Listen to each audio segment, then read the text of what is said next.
What is up, Ravens Flock? Huge shout out for your support for the 410 Sports Talk. James and Glenn are the best in the business. Make sure you go subscribe to their channel. Let's go Ravens. Big trust. Welcome in everyone to another episode of 410 Sports Talk. I'm Glenn Martin here with my coach James Haskell. And we're excited to announce another familiar face returning back to the Ravens flock. It's kind of funny because recently we've seen these groups of guys that have left and then come back. That's, I think, something that we hadn't seen in the initial few years of this organization. It's kind of a new trend lately because normally once guys leave, we didn't see them return. But another guy is coming back to the flock, Jimbo. Let the people know who it is. Yeah, big old Brent Urban, 6'7", 300 and some odd pounds, defensive lineman Brent Urban, an original draft pick, if I'm not mistaken, in the fourth round of the Baltimore Ravens a few years ago at this point. He's kind of a journeyman. He's played for a few teams now. I think most recently the Cowboys, if I'm not mistaken. But Brent Urban, the Canadian, the biggest hockey player on the face of the planet. There's some big ones. Yeah, absolutely. There's some big ones out there. But he's coming back into the fold, and he's joining a group that is turning into quite a deep group of defensive linemen. And I'm interested to know what your thoughts are as far as an indicator and what this means for the Ravens. But really quickly, I just want to let you know what kind of came to my mind. The first thing that came to my mind, Glenn, was Derek Wolfe's health. Yep. What does this mean for Derek Wolfe and his health? Because, I don't know, to me, they're kind of a similar role in the way that they play. And this could mean the Ravens are really concerned about the hip and the back, him making a comeback at all, or what he looks like when he does come back. But what were your thoughts when you heard about the signing? What do you think about it? And just to also clarify, it's for the vet minimum. So, I mean, It's not like we shell it's not out going to impact it's not going to change the neighborhood. It's not going to impact the cap. No, I was excited. I think the Ravens were bummed when Brent Urban initially left the Ravens. He is a quality player. He is a excellent run defender and a guy that's flashed a little bit of pass rush. He had 2.5 sacks in 2020 with the Chicago Bears. Like Jimmy mentioned, he has bounced around a bit, but he's always been a player that has contributed. He played also with the Tennessee Titans, and then most recently, like Jimmy mentioned, with the Cowboys.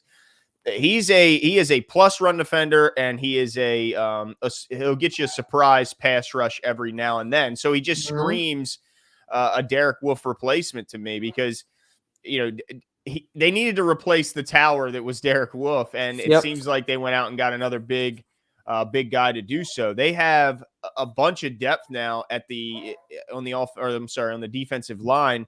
Right now, he's listed as the primary backup to Calais Campbell, with Broderick Washington behind those two guys. So if Broderick Washington is now your third guy behind those two, that's an impressive group. And then, of course, but that's saying that Justin Metabike is on the other side and Derek Wolfe is backing him up. So Broderick may slide into that spot, but I think that this is really turning out to be a heck of a deep group, a huge, big, strong group, which they always say we want big, tough guys. He's another big, tough guy. So I'm excited about it. I mean, they're just continuing to add great depth pieces. The rotation here is going to keep guys fresh. It's going to keep them quick twitch in the fourth quarter rather than dragging their feet and stumbling. This is going to give guys opportunities to play at their best rather than being exhausted when the fourth quarter comes. Yeah, like I think of contingencies on contingencies on contingencies on contingencies. Like Eric DeCosta talked about not being left in the lurch, right? Like not being in a situation where our contingency plan is going out on the street in the middle of the season multiple times a year, right? Which we've had to do before, and especially last year. So yeah, under all circumstances, we still can put together, I mean, not all, but rendering all most or even least likely circumstances, unless you get to an astronomically low percentage of all these guys getting injured, right? We can put a solid front out on the field in any combination.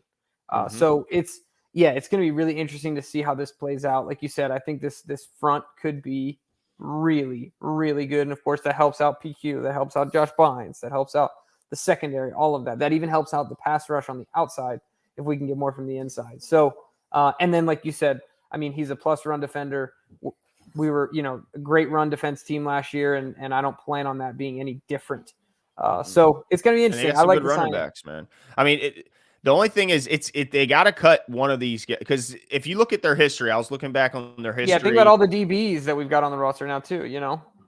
Yeah, I mean, and they're deep. Yeah, they're deep in the secondary. So when you look back at their history of how many they keep at the nose tackle, D tackle and defensive end positions,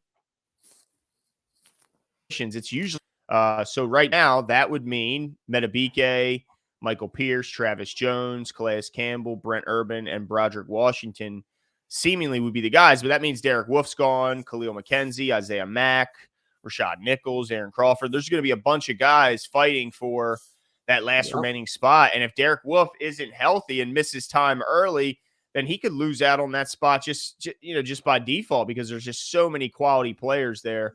But yeah, excellent group. There's not going to be a guy that has to go in where you're worried that he doesn't belong. Like, every guy that's going to be in this rotation is going to be a quality player and a guy who's shown he can play at this level and be a contributor. So yeah, excited, but yeah, there's going to be some tough cuts that DeCosta's going to have to make, especially if Derek Wolf is healthy. If he's healthy, I don't know who you cut. I mean, that would be a serious battle if Derek Wolf is able to show up to training camp 100% healthy. Yeah, and you've got to assume they'll side with him because of the financial investment, right, that they've made in him. So it's going to be really interesting, like you said, to see. But a really formidable group. I think one that will go under the radar in the entire preseason and, barring health, can really rise to the top throughout the course of the season. So let us know what you guys' thoughts are on Brent Urban. We're excited about him coming back. Can't wait to see him. And let us know if you think this group is a little too old. I know we got some young guys up there, but some of these starters, Glenn, you're talking about Derek Wolf, talking about Calais Campbell, even Brent Urban himself. These guys aren't on the front end of their career at this point anymore. Even Michael Pierce has battled with injuries. Give us all your thoughts on the D-line. Who do you think gets cut? There's going to be a hard one, like Glenn said. Leave all your comments below, and we'll talk to you guys soon.